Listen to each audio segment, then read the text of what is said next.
안녕하세요. 허브경제TV입니다. 오늘 볼 종목은요, SK바이오팜을 좀 보도록 하겠습니다. 오늘 시장이 좋기는 했는데, 조금 살짝 밀려 내려가는 모습을 보여줬죠. 그래서 일단은 일부 제약바이오를 좀 제외하고 대부분의 종목들이 뭐였다? 음봉을 보여줬던 바이오 업황이었다라고 생각하시면 될 것 같습니다. 이 정도 조정이야 우리한테 끄떡이 없다. 이렇게 좀 말씀을 좀 드리고 싶어요. 일단 SK바이오팜 같은 경우는 여러분 3분기 실적, 그 다음에 2025년도의 실적, 이런 것들에 대해서는 좀 긍정적으로 보고 있다 이렇게 말씀을 드렸잖아요.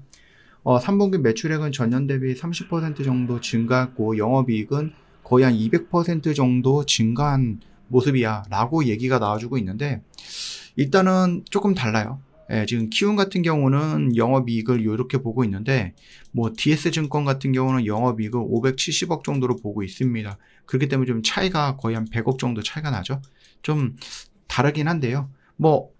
그래도 일단 좀 긍정적으로 성장을 하고 있다 이렇게 보시면 될 것 같아요. 시장에서 얘기했던 상상했던 440억 정도가 있는데, 그것보다 거의 한 30% 정도를 상회하는 수준이야 라고 얘기를 해주고 있죠. 이익성장 가속기를 밟고 있다라는 부분이 이번에도 다시 한번 좀 밝혀진 게 아닌가라고 생각을 하는데, 일본 파트너사 오노약품공업이 9월 일본 의약품청에 신약 허가 신청을 진행을 했죠. 그러면서 한 어떤 데는 70억이라고 얘기하고 어떤 데는 또 50억이라고 얘기를 하더라고요. 그래서 이 마일스톤 수익이 반영될 예정이다라고 하는데, 이 마일스톤이 정확하게 얼마인지가 밝혀졌을 때 영업이익이라든지 매출이라든지 이런 것들이 조금씩 차이는 있을 것 같아요. 글로벌 시장 내 매출 다변화라든지 수익 안정성 확보에 성공하고 있음을 의미하는 일본 진출, 한국 진출, 중국 진출이다. 이렇게 여러분들이 이해를 하셔도 되지 않을까 싶습니다. 엑스코프리는 세노마메이트입니다. 세노마메이트 같은 경우는 미국을 중심으로 해서 굉장히 빠르게 성장을 하면서 시장 점유율을 확대하고 있죠. 특히 최근에 임상 3상에 대해서 발작 빈도를 거의 72% 정도 감소시키는 탁월한 효과, 치료 효과를 입증했습니다. 뭐에 대해서? 청소년 또는 성인의 전신 발작 뇌전증에 대해서. 그러다 보니까 부분 발작을 넘어서 광범위한 이 한 경영제로서 확장할 수 있다는 중요한 전환점을 맺었다라고 보시면 됩니다. 안정성도 매우 우수하게 좀 나아졌거든요. 이상 반응은 투여군 60%, 위약금 53% 정도로 나오고 있는데, 부작용 발생률이 유의하게 높지 않고 내역성이 충분히 확보가 된 것으로 확인이 되고 있다. 그러다 보니까 미국 내에서 굉장히 빠르게 성장을 하고 있고, 그것들이 유럽으로 넘어가고 지금은 아시아 쪽으로 넘어왔다 이렇게 이해하시면 될 것 같아요. 다만 이제 약점이라고 볼 수 있는 것이 얘네들 세노마메이트 하나밖에 없는데 이거였거든요. 그래서 최근에 항암제 개발 연구 쪽으로 이제 연구 포트폴리오를 확장하고 있습니다. 이거 말고 이제 새로운 것들도 만들겠다라고 보시면 될 것 같아요. 일단은 좀 어려운 영어가 있어요. 경구형 무슨 약이 있기는 한데요. 이거 우리가 KRAS G1ED라고 하는데 너무 어렵죠? 너무 길어요. 그러다 보니까 이런 거라고 좀 얘기할 필요는 없고, 어찌됐든 간에 이 경구용 이 약은 전임상 공개를 했어요. 전임상 결과에 대해서 공개를 했는데 좋았어요. 췌장암, 대장암, 폐암 등에서 흔히 나타나는 난치성 변이로 현재 글로벌 시장에서도 치료제가 거의 없는 영역입니다. 거기에 이 약을 췌장암 동물 모델에서 탁월한 항종양 효과를 보여줬다라고 합니다. 부작용도 거의 관찰되지 않았다라는 거예요. 물론 이제 전임상이고 이제 동물들한테 실험을 한 거기 때문에 이게 임상 단계로 해서 사람한테 직접 시험을 해봐야 되는 구간도 있을 거고, 보통 이런 약이 하나 만들어지면 정말로 오랜 시간 걸립니다. 그렇기 때문에 물론 이제 지금 당장에 대해서는 단기성으로 이슈몰이를 할 수 있기는 하지만, 요게 실질적으로 SK바이오팜에 영향을 주기 위해서는 좀 더 긴 시간이 좀 필요하지 않을까.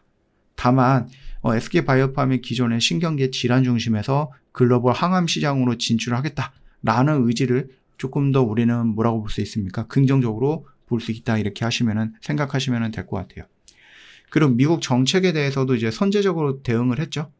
미국이 이제 의약바이오 관련해서 미국 내에서는 약가를 낮추는데 관세는 100%, 200% 높이겠다라고 합니다. 이거 뭔가 좀 잘 맞지 않는, 그러니까 서로 반대되는 정책이긴 하거든요. 근데 뭐 어찌되었던 간에 SK바이오팜 같은 경우는 미국에 그 위탁 생산 허가를 확보해놨습니다. 그렇기 때문에 야 진짜 관세가 이렇게 된다고 그러면 야 너희들 생산해 라고 하면은 바로 생산해서 미국에 공급할 수 있는 부분이다 이렇게 보시면 될 것 같아요. 그리고 이제 원래 올해 한 여름쯤에 그 두 번째 파이프라인을 도입할 일정이 있긴 했는데 그게 조금 다소 지연이 되기는 했거든요. 근데 이번에 만약에 3분기 실적을 발표함으로써 거기서 이제 신규 파이프라인을 공개가 될 가능성이 높지 않을까 그런 기대감도 갖고 있기는 합니다.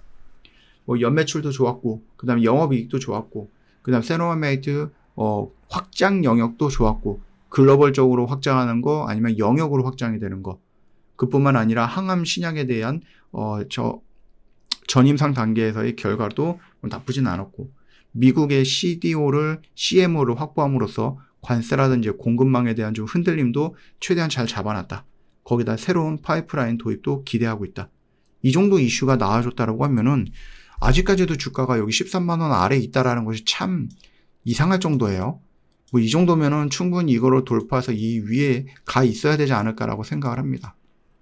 그러니까 여러분들 지금 여기서 살짝 움직인다, 움직임이 좀 둔하다 라고 해서 그걸 걱정할 필요는 없겠다라고 말씀을 좀 드리고 싶습니다. 저 허브경제TV 공식 채널 보시면 중요한 것들 깔끔하게 정리해놨고 저희는 오늘도 열심히 매매해서 이런 결과물도 챙겨왔고요. 여러분들도 한번 욕심을 내서 이런 수익들 챙겨가 보시는 게 어떨까 싶습니다. 저희가 진짜 오랜만에 이벤트를 준비했습니다. 그러다 보니까 드리고 싶은 게 너무 많은 거야. 저희가 여러분들한테 뭐 챙겨 드려야 될 게 너무 많아요. 그래서 뭐 넣고 하다 보니까 보따리가 이만해졌어요. 그래서 이거를 이제 모든 분들한테 다 드리긴 조금 어려울 것 같고 저희가 이번 주 금요일까지예요. 이제 며칠 안 남았네요. 지금 수요일 날도 끝났으니까 이제 목금 딱 이틀 남았거든요. 요 이틀 동안 여러분들 빠르게 판단을 하셔야 됩니다. 욕심내세요. 욕심내서 저희 허브경제TV 한번 잡아가 보세요. 도움이 많이 될 겁니다. 일단은 선착순으로 진행이 되는 부분이라서 이게 솔직히 오늘 마감이 될지 금요일날 마감이 될지 모르겠습니다만 일단은 연락을 좀 주시면은 제가 바로 안내해 드리고요. 진짜 오랜만에 준비했던 이벤트인 만큼 저희가 준비한 거 되게 많거든요. 보따리가 꽉꽉 채워놨으니까 여러분 이거 다 가지고 들어오십시오. 오늘 하루도 고생 많으셨습니다.